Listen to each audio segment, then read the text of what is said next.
Gəl ey gözlərim nur yarım nicarım, üzüm gülməyir sənsiz ey gülzarım.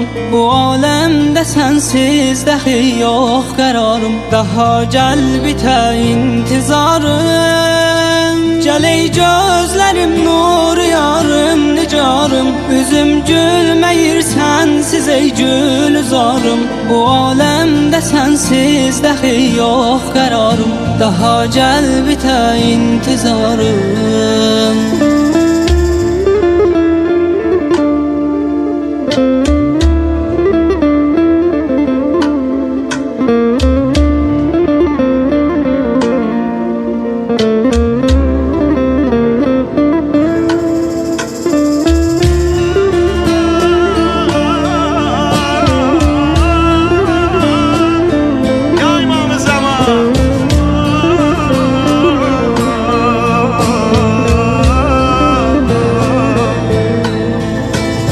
Qəlbimi sızladan, ağladan bir acı həsrətimsən. Gülüm ayrılıq möhnətimsən. Ürəyinə qurban.